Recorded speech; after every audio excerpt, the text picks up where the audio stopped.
If you watch my channel for any length of time, you've probably noticed that amongst all the center fire and rim fire and competition shooting, that I still have a special place in my heart for air guns. Yes, air guns.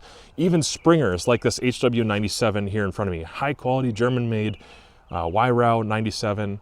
These are expensive springers. They are not like the American-made or Spanish-made ones. These ones are really premium, and the performance is right there. And from the beginning, I've paired up with Terry over at Buckrail. So Terry and his company, Buckrail, have basically out of a garage to start with, or a shed, small room, small amount of manufacturing, they have basically, I would say, revolutionized the way that air guns can work, can look and function. And their company really should go down in the history books as being like the brand that kind of took basic air rifles, or kind of really less than desirable air rifles, and made them into something functional and useful. And one of the first things that I got from Terry actually was this. It's actually a Gen 2 can. I had a Gen 1. It's a Gen 2 can that is for air guns. And whether it was PCPs or CO2 or even springers or pumpers, this thing worked phenomenally, and I was really happy with it. It's done very, very well. I found them to be relatively robust and a really smart design. And of course, when it comes to actually using these tools, it does what it's supposed to do. And I would say it knocks it down considerably. Undeniably, it's probably the single biggest change you can make to the report of your device.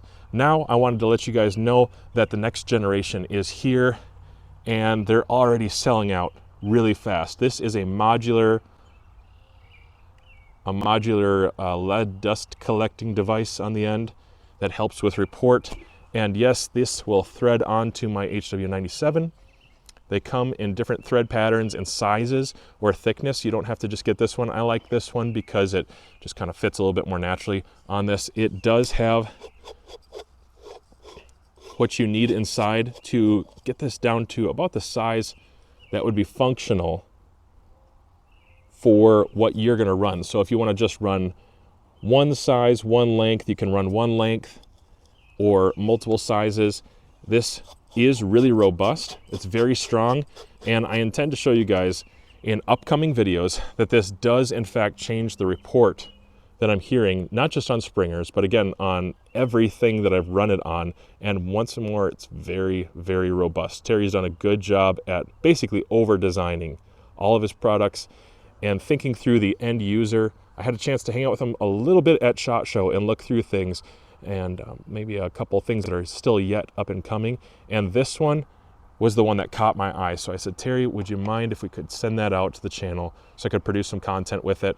I just got done doing a test with cans off, this can on, another can that I had from a previous, like, I don't know, Etsy account or something, and then this one. And then I tested this one against itself by removing some of the stack and going back and forth. And yes, this actually is optimized right there.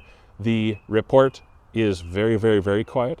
And then on top of that, the point of impact shift is negligible or none. So I want to let you guys know more content is coming about this. Check out the comments if you want to head over and see more about this or other products like it, because there's a lot more on his channel, and it's not only these devices, there's so much more. If you have a Crosman 1377, I've done enormous amounts of content on that because, again, I have a soft spot in my heart for devices like this, and I set them up to be very efficient, very effective, and very, very quiet.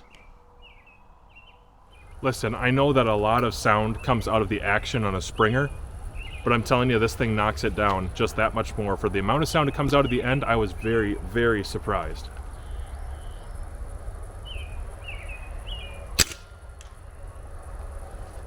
That's really quiet.